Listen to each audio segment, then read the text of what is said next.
Los espíritus de raza. Conferencia pronunciada por Francisco Manuel Nácher López el 16 de noviembre de 1999 en el Centro Rosacruz de Madrid. Bueno, la conferencia de hoy trata de los espíritus de raza y por lo tanto de las razas. Es una pregunta que se hace mucha gente: ¿cómo han salido las razas?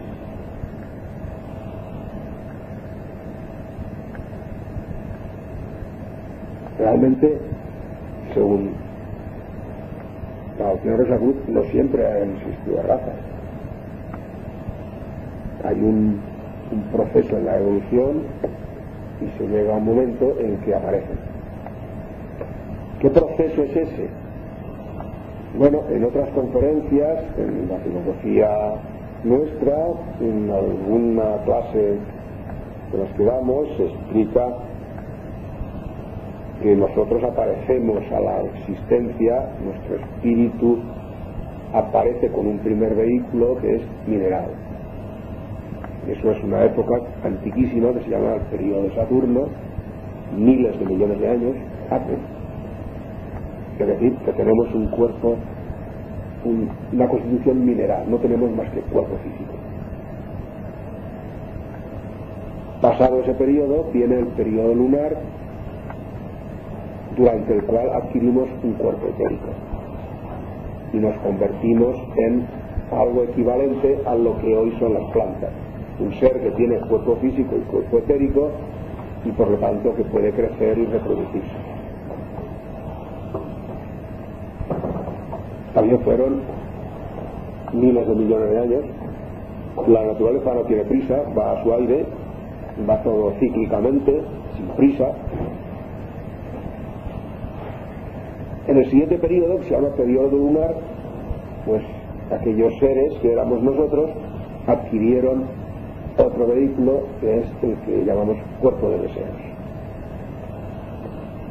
que nos permite movernos y tener sentimientos y deseos, con lo cual nos convertimos en algo equivalente a lo que hoy día son los animales.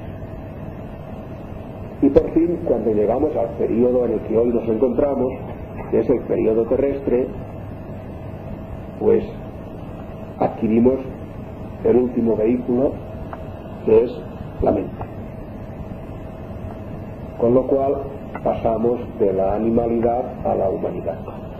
Nos convertimos en seres capaces de pensamiento, de autoconciencia. ¿El cuerpo terrestre cuál es? Primero Saturno, después Luna y después... No, Saturno, solar, lunar y terrestre. Saturno, solar, lunar y terrestre. Sí.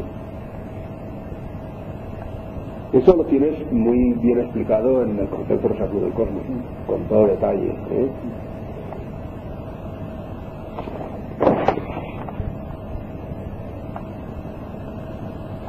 He dicho periodo solar, he dicho periodo de Saturno, solar, lunar y terrestre, pero no es tan fácil la cosa, porque cada uno de esos periodos, la evolución en cada uno de esos periodos se desarrolla en lo que se llama 7 globos, son 7 planetas, y además en 7 pasos por los 7 planetas, y cada paso por todos los planetas es lo que se denomina una revolución.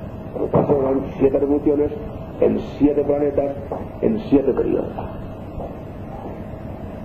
En la naturaleza todos son siempre espirales dentro de espirales, una pequeña dentro de otra mayor y esa dentro de otra mayor, ¿eh?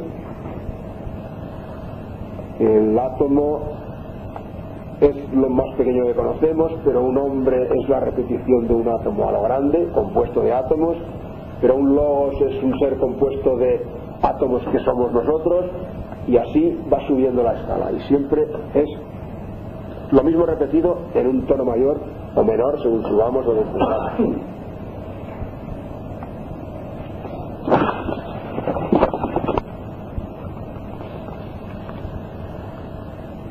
En cada periodo, la primera revolución se llama siempre como el primer periodo de Saturno. ¿Por qué? Porque siempre la primera revolución de cada periodo repite lo que ocurrió en el periodo de Saturno. Es decir, volvemos a ser minerales, bueno. Pues cuando llegó el periodo terrestre, aparte de que la primera revolución repitió todo el periodo de Saturno y volvimos a ser minerales, en la segunda revolución, ahora estamos ya pasada la mitad de la cuarta revolución, volvimos a ser vegetales en la segunda, volvimos a ser animales en la tercera, y en la cuarta adquirimos la mente, que fue el verdadero trabajo propio del periodo terrestre. Pero aún siguen las espirales, porque ya en la cuarta revolución, cuando tenía que empezar el trabajo específico del periodo terrestre y adquirir la mente, empezamos otra vez, porque cada revolución se divide además en épocas. Y entonces empezamos con la época polar y volvimos a ser minerales, siempre más perfeccionados, pero minerales. Después vino la época hiperbórea y volvimos a ser vegetales. Después vino la época lemúrica y volvimos a ser animales. Y después vino la época atlante, donde verdaderamente empezó el trabajo de este periodo y adquirimos la mente. Y ahora estamos en la época aria. Aparte de esto, después de cada periodo hay lo que se llama una noche cósmica. Es un periodo se podría decir de oscuridad, que no es así, de sustancia amorfa, que tampoco es eso, mejor decir de subjetividad. Cuando estamos manifestados existe lo objetivo, lo perceptible. Cuando llega la noche cósmica, todo lo que ha sido algo se amalgama, se descompone y se constituye en algo homogéneo, de manera que cada partícula participa de todas las características de lo demás y se prepara para la próxima manifestación. Entonces, como veis, hemos pasado ya una serie de miles de millones de años desde que aparecimos a la manifestación y nos quedan pues casi otros tantos.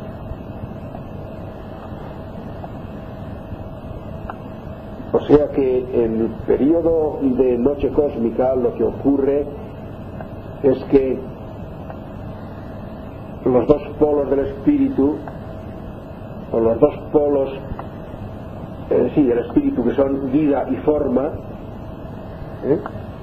cuando el absoluto se manifestó en dos polaridades, espíritu y materia.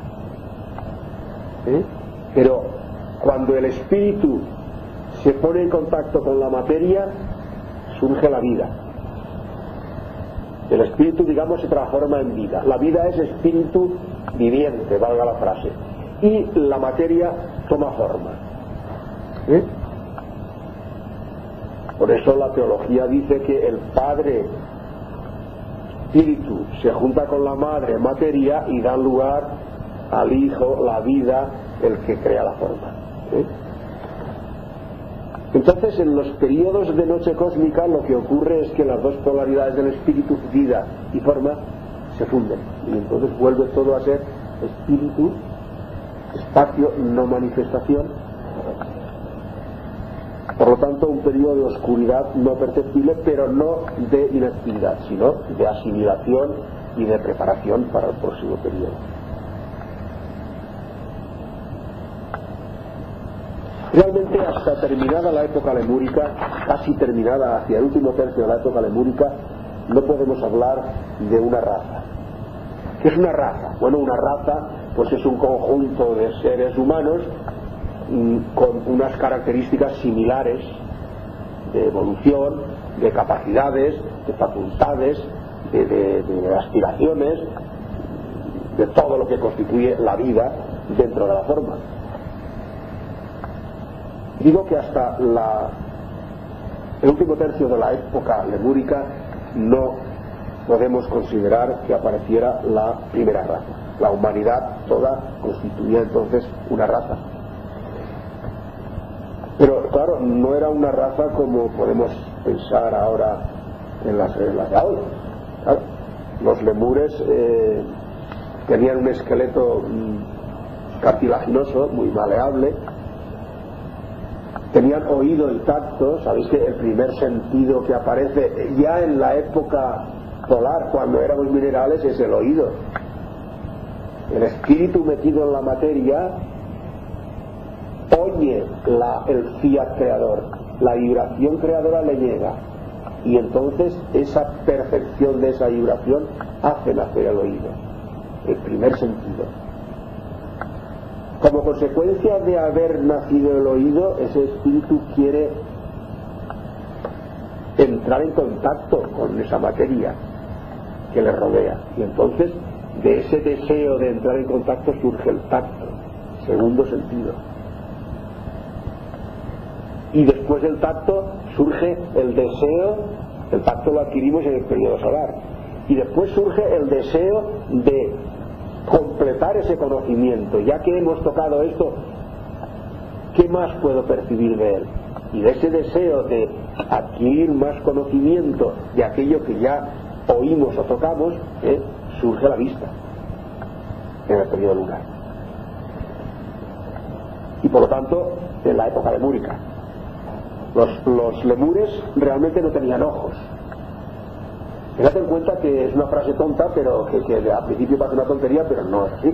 Nosotros empezamos a digerir antes de tener estómago, es el mismo proceso siempre. Fijaos en que si habéis visto cómo una ameba se alimenta, es una célula informe, y entonces ve una partícula alimenticia. ¿Qué hace? Va deformándose así hasta que la abarca dentro de ella, se cierra y entonces la absorbe. Bueno, otros se alimentan otras células por ósmosis, o sea, y asimilan, y no tienen estómago. Pues nosotros también empezamos a asimilar sin estómago. El estómago no es más que el perfeccionamiento de esa función primitiva.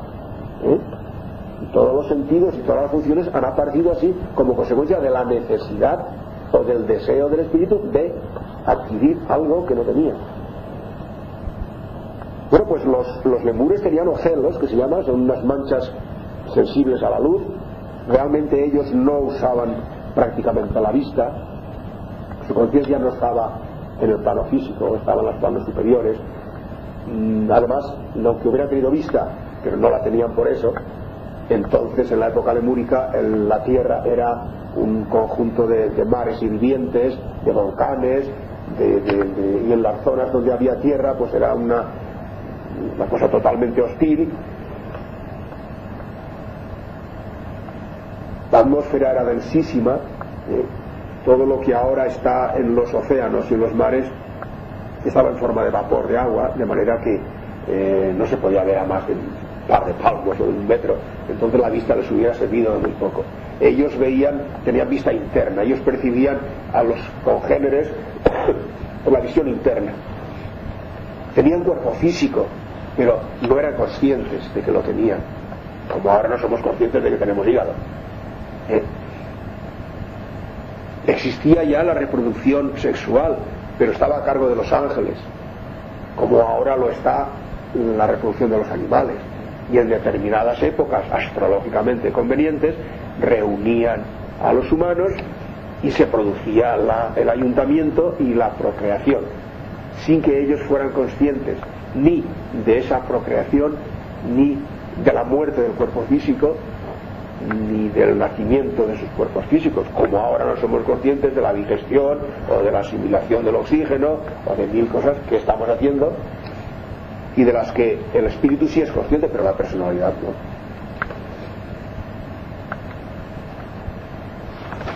Dice Max Angel que el viaje de novios aún es una reminiscencia de aquellas migraciones que hacía la humanidad para el ayuntamiento de los cuerpos.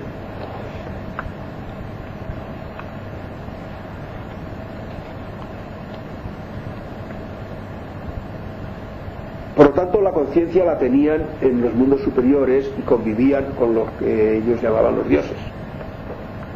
Claro, los ángeles están en la región etérica y por lo tanto convivían con los dioses. Los lemures no tenían más lenguaje que el de la naturaleza. El silbar del viento, la caricia de la brisa, los truenos, los relámpagos, pero tenían poderes mágicos, o sea, podían dominar la naturaleza. No tenían mente, he dicho aún, por lo tanto actuaban efectivamente con memoria, como ahora los animales. Los animales no discurren, se basan en la memoria. Pues si a un animal le haces una cosa, cuando hace él otra cosa, si lo hace mal le castigas o le pegas o le sancionas, la próxima vez se acuerda de que le has sancionado. No es que discurre, es que él asocia, hago esto y recibo y me hacen daño, por lo tanto no lo hago. Pero por huir del daño, no por razonamiento. Él no sabe si está bien o está mal, o es bueno o es malo, ¿eh? Él sabe que le hace daño y por lo tanto no lo hace. Nosotros humanizamos a los animales y entonces, pues claro, nos parece que ellos discurren como nosotros. Lo mismo que humanizamos a Dios. Claro, Dios resulta ser un hombre con más imperfecciones que nosotros. El Lemur era un ser, ya digo, puro e inocente, pero claro, lo importante en la evolución no es la inocencia, lo importante es la experiencia. El espíritu necesitaba para dominar los mundos inferiores la experiencia. Y por eso pues deseó precisamente continuar su evolución, y por eso terminó la época lemúrica, el hombre fue evolucionando y entramos en la época atlante. En la época atlante sí que ya aparecieron las razas. La raza atlante se subdividió a lo largo de miles y miles y miles de años en siete subrazas, que son las 7 razas atlantes. Voy a hablar someramente de cada una de ellas. La primera raza atlante fue la de los Romuals. Los Romuals tenían muy poca memoria y solo relacionada con las sensaciones. Tenían la frente huidiza, no tenían frente. Restos de la civilización Romual es la isla de Pascua. ¿Habéis visto las estatuas que hay? Esto es representación del Romual.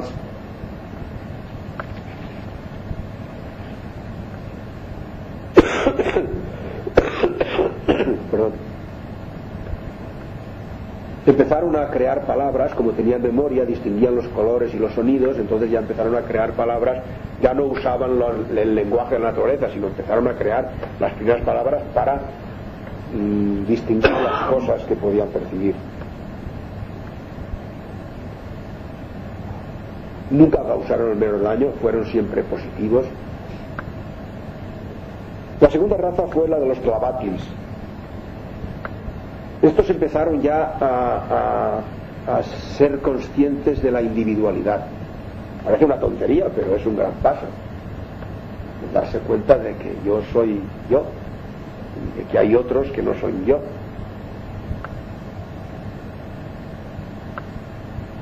Al descubrir la individualidad, pues descubrieron también la ambición. Esto está muy bien descrito por Wagner en su ópera El anillo del Nibelungo. Cuando uno se rodea del anillo, pues ya lo que hay dentro es mío y lo de fuera ya no es mío, ya no soy yo.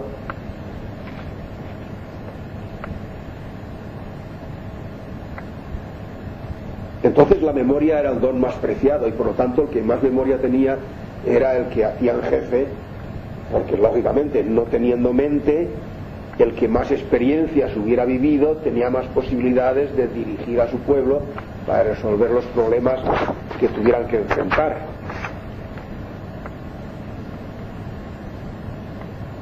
Este en principio fue el origen más tarde de la realeza.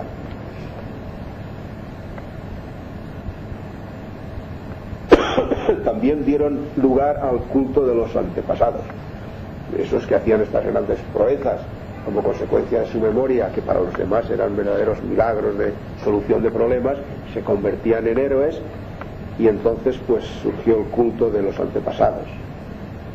La tercera raza atlante fue la tolteca. Estos inauguraron ya la monarquía hereditaria. ¿Por qué? Porque los toltecas tenían una facultad muy curiosa, y era la de que el padre podía impregnar el espíritu del Hijo con todas sus propias experiencias, de manera que el Hijo conociese las experiencias del Padre y tendiese a emularlo, con lo cual el héroe, el personaje, pues tenía la seguridad, y el pueblo también, de que el descendiente iba a seguir las huellas del Padre, y de ahí el que surgiese la monarquía hereditaria.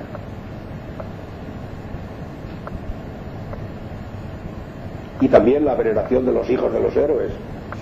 Aún estamos en eso, ¿no? El que es hijo de un multimillonario se le respeta como si fuera él el que ha ganado dinero, cuando en realidad no ha hecho nada más que nacer. Quien dice de un millonario dice de un político o de un escritor célebre o de lo que sea, ¿eh? Ya son tan célebres ya los hijos como los padres, sin haber hecho más esfuerzo que nacer. Pues aún estamos en eso. Estos primeros reyes realmente eran guías espirituales. En esa época ya vinieron en ayuda de la humanidad algunos iniciados de Venus y de Mercurio, que eran los rezagados de esas humanidades, pero digamos que reconquistaron su estatus a base del bien que hicieron a la humanidad, trayendo, entre otras cosas, las iniciaciones, la agricultura, el fuego, una serie de cosas. No es ninguna tontería lo de Prometeo dando el fuego, bueno, todo tiene su explicación. Por lo tanto, estos reyes eran iniciados, y por eso se les llamaba reyes por la gracia de Dios.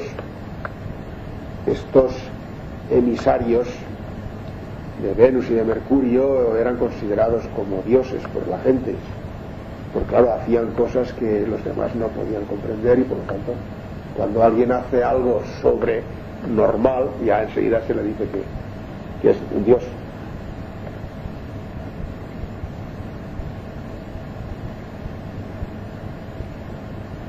Los toltecas tenían una memoria enorme. Tengamos en cuenta que aún no tenían mente, por lo tanto debían tener una memoria inmensa, mucho mayor que la que podemos tener nosotros ahora.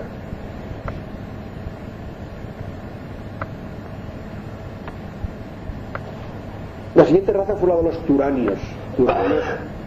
Los turanios originales resultó una raza abominable a causa de su egoísmo.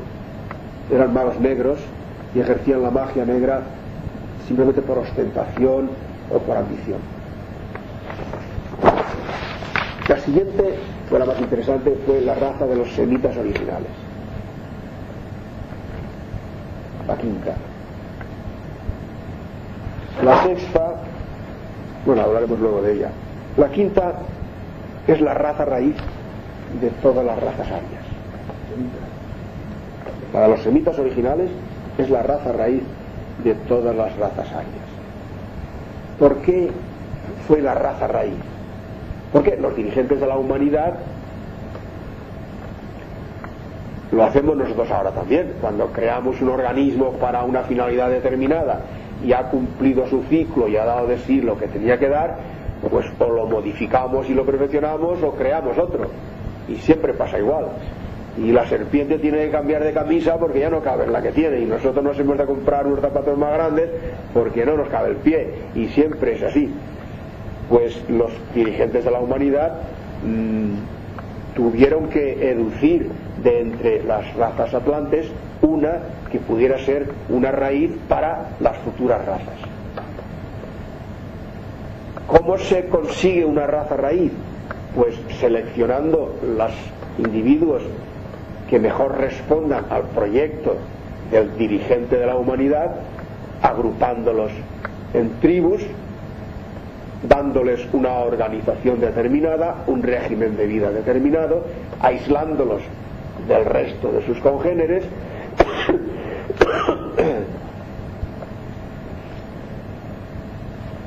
y fomentando así una serie de virtudes que no tienen, o de características, o de cualidades.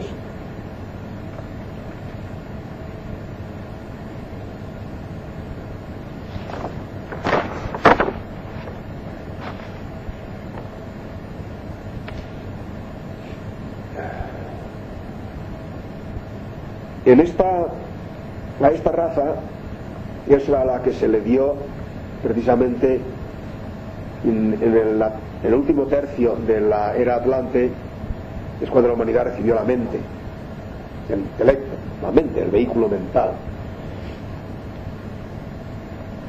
Desde entonces, el hombre que había sido dirigido, como he dicho, por seres superiores, ya a ser autoconsciente, pues ya era libre, ya podía elegir, y al poder elegir y ser libre, pues se convirtió en responsable frente a las leyes naturales. Por lo tanto, digamos que puso en funcionamiento lo que se llama la ley de acción y reacción, o ley del karma, o de retribución. Mientras uno no es libre, no crea karma, pero claro, cuando es libre sí.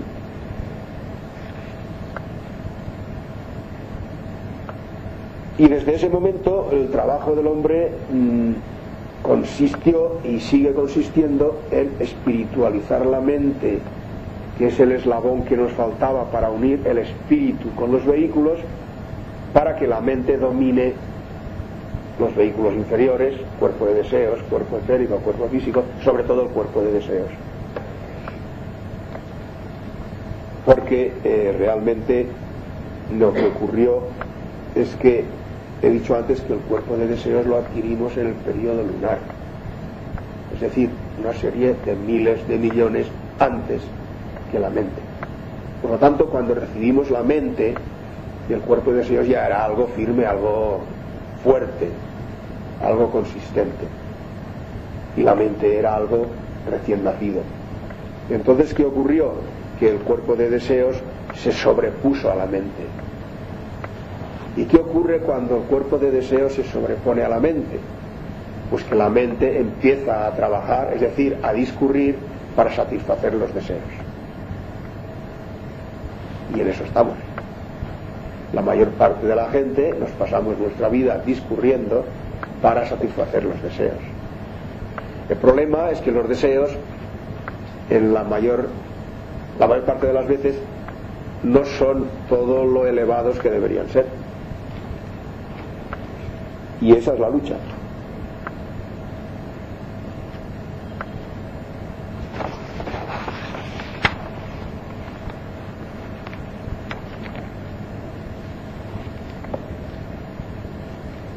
Claro que en este periodo terrestre el hecho de conseguir la mente, en la naturaleza todo tiene un precio a todos los niveles, y la adquisición de la mente la tuvimos que pagar con la pérdida del poder que teníamos sobre las fuerzas naturales. En realidad no eran las fuerzas naturales, son los elementales de la naturaleza, que son seres rudimentarios, digamos, de una evolución distinta de la nuestra, pero el mago lo que hace es manejar a los elementales y ordenar que hagan esto o aquello o lo de más allá, que es lo que llamamos las fuerzas naturales. Claro, en principio parece una gran desgracia haber perdido la facultad de manejar las fuerzas naturales, pero fijémonos en que nosotros a cambio adquirimos la mente, que nos ha permitido de momento ya, y no hemos hecho más que, como quien dice, acabar de recibirla. Dicen los ocultistas que hará unos 16 millones de años. Pues hemos conseguido ya dominar bastante bien la materia física. Estamos ya, el otro día leí que el hombre ha creado ya unas 100.000 sustancias que no existían en la naturaleza. Hay que pensarlo. La materia física la estamos aprendiendo a dominar y estamos a mitad periodo. Cuando seremos maestros en el manejo de la materia física será cuando termine este periodo. Y acabamos de pasar la mitad de la cuarta revolución. Nos queda todo lo que falta de esta revolución, más la quinta, la sexta y la séptima de este periodo. Entonces dominaremos completamente la materia física. Y ya veis cómo estamos, y ya veis que no predomina el bien precisamente. ¿Qué pasaría si hubiéramos conservado la facultad de dominar las fuerzas naturales. Bueno, habría desaparecido el mundo ya. Por lo tanto, en el fondo todo trabaja para el bien. Se nos privó de aquello, pero se nos dio la mente y estamos avanzando por ese camino. Llegará un día cuando consigamos las distintas iniciaciones, iremos recuperando esa facultad de dominar las fuerzas de la naturaleza, pero ya positivamente, no en plan egoísta, sino en bien de la humanidad y en bien de todos.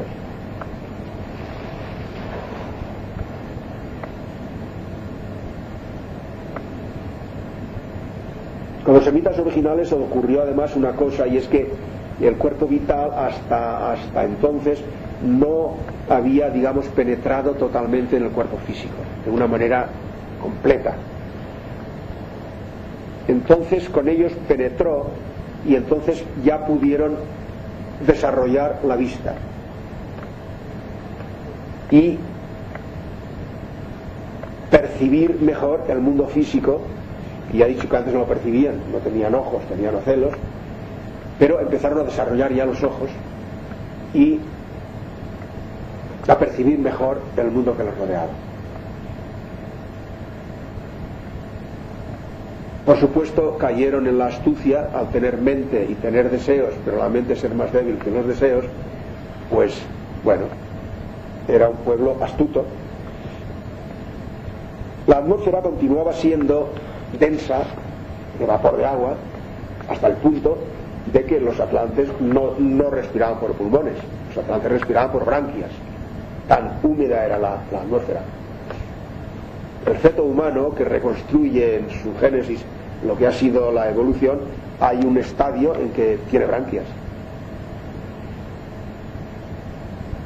Pero claro, llegó el momento en que la Atlántida tocaba a su fin y entonces empezaron a ocurrir inundaciones, el continente empezó a sumergirse, la gente empezó a irse a los sitios elevados, esto a lo largo de miles de años. Los que más altos se fueron, indudablemente guiados por los conductores de la humanidad, como estaban en la parte más alta donde no estaba el vapor de agua, el vapor de agua sabéis que pesa, y al pesar pues pesa más que el aire, entonces estaba depositado bajo, acabaron desarrollando los pulmones. Estaban en una zona ya en que había menos vapor de agua, era menos denso, y transformaron la respiración branquial en respiración pulmonar.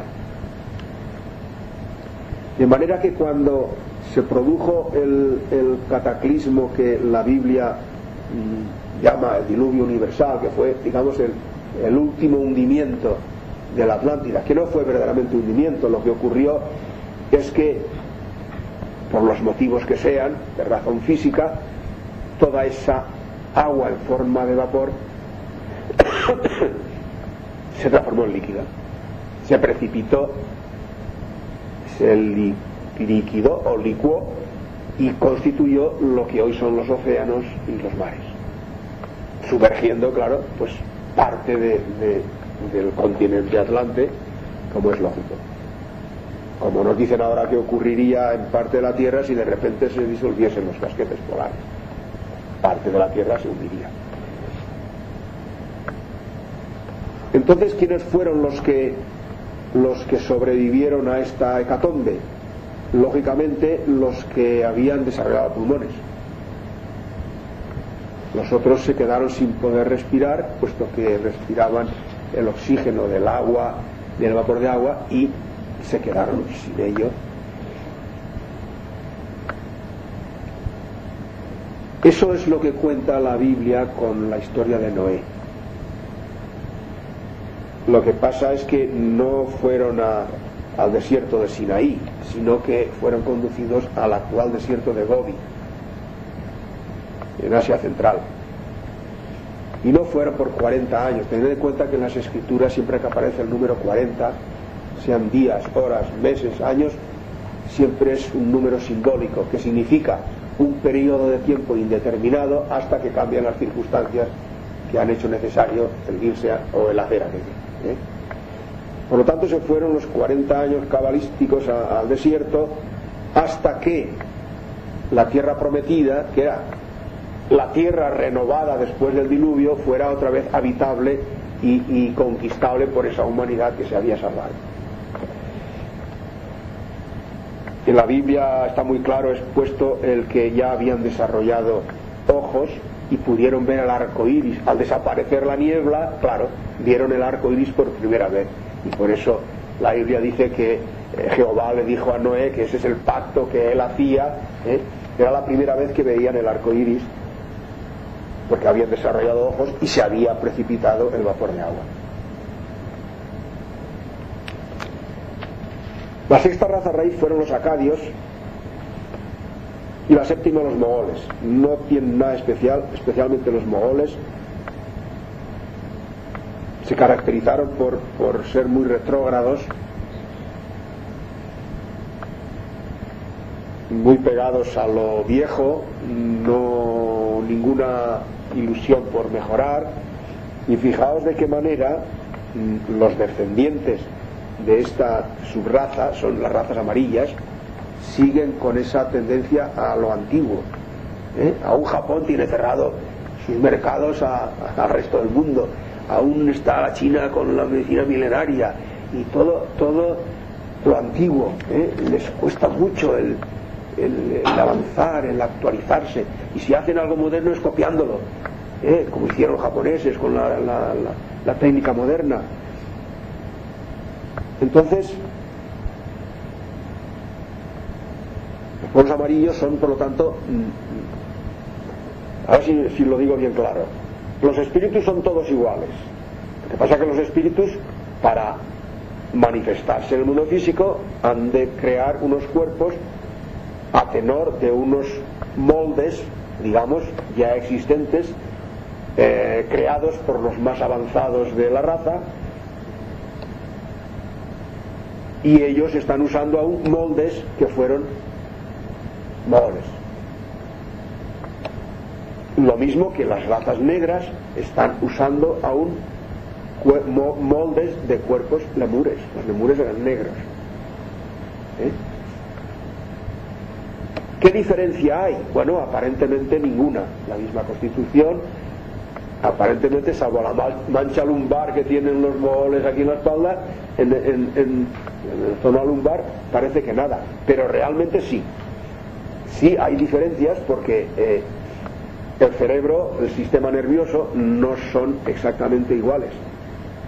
No es casual el que en los deportes la raza negra siempre compite con los blancos, gane. Es que tienen alguna particularidad que les hace, pues, ser más ágiles, ser más tal. Los amarillos pues tienen otras particularidades, tienen una manera de pensar especial, tienen una resistencia especial al dolor. No en balde son los inventores de los martirios chinos. En fin, cada raza tiene sus peculiaridades.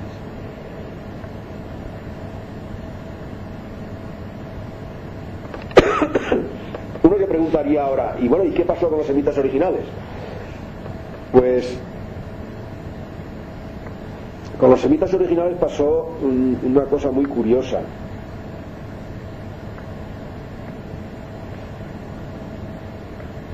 Que Jehová, el dirigente de la humanidad,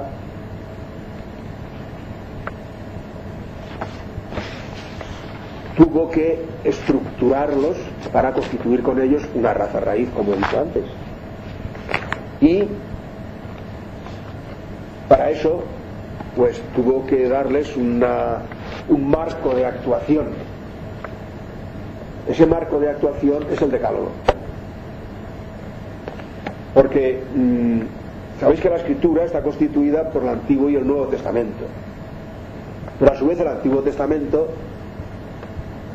está constituida por el Pentateuco y después una serie de libros posteriores. Y el Pentateuco no es la historia del pueblo judío. El Pentateuco es parte de la religión de los atlantes, de esos semitas originales.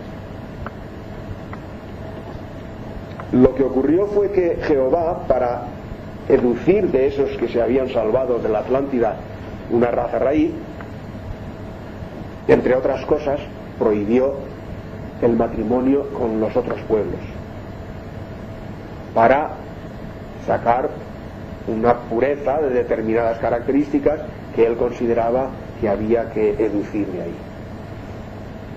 Entonces, de esas 12 tribus, hubo 2 que desobedecieron y se mezclaron con las otras tribus de hombres que no eran de los semitas originales.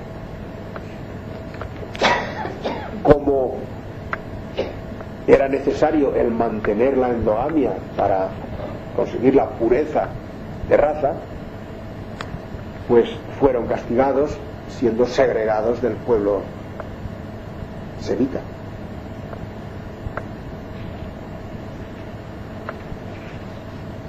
Estos sancionados sintieron tanto el verse alejados de su pueblo que decidieron seguir en esa raza. El problema es el siguiente: la evolución del espíritu, digamos el despertar del espíritu, porque el espíritu es una parte de Dios, una chispa divina, tiene todas las potencialidades, pero si se pone una capa y otra capa y otra capa y otra capa de materia, tiene que empezar a abrirse camino a través de sus distintos vehículos para manejarse en los distintos mundos. Bien, entonces a medida que el cuerpo físico va evolucionando, es decir, perfeccionándose, al mismo tiempo el espíritu va metiéndose más hondo en la materia. Por lo tanto, lo que para el espíritu es una involución, para el cuerpo es una evolución, hasta que llega el momento en que el vehículo físico ya empieza, digamos, a perfeccionarse, y ya estamos en ello. Ya hemos terminado el momento más denso, estamos ya subiendo, y entonces ya le va resultando al espíritu más fácil el poder manejar sus vehículos. Pero la evolución funciona de la siguiente manera: nosotros nacemos según nuestra evolución, según nuestro estatus, según nuestro karma, en el pueblo que nos conviene y en la raza que nos conviene, en la que nos hemos merecido, por decirlo así, en la que mejor podemos evolucionar. Y entonces en esa raza permanecemos una serie de vidas, las que sea, hasta que de esa cultura, de esa civilización, de esa religión, de esa idiosincrasia extraemos todas las lecciones posibles, y el espíritu comprende que eso ya no le aporta más nacer en ese pueblo, y entonces cuando muere renace en otra raza más avanzada, con más cultura, con una religión más explícita, con unas costumbres más civilizadas, y así vamos pasando. Todos hemos sido lemures, todos hemos sido amarillos, y vamos pasando, Ahora los espíritus son iguales todos. Entonces, ¿qué ocurría? Pues que cuando se consiguió lograr esa raza raíz ya con las características que el llamado Jehová pues quería, entonces ya lo que procedía era que ellos se mezclasen con el resto de la humanidad, para constituir las distintas subrazas arias. Ya tenían las características arias y por lo tanto ya podían mezclarse, porque estaba asegurado el gen o los genes de esa raza, Pero aquellos que se habían ido, que habían sido expulsados, estos continuaron y continúan usando los cuerpos que usaban entonces.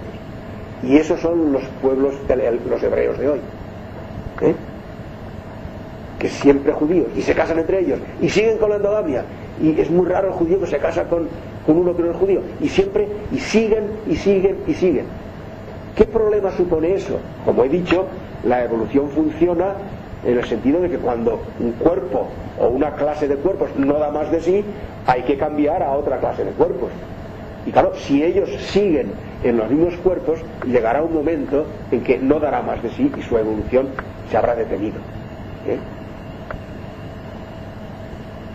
Con esa finalidad de dispersarlos, de hacerlos mezclarse, pues tuvieron una diáspora, tuvieron una serie de profetas, tuvieron una serie de... Y el último intento que se hizo fue la venida de Cristo.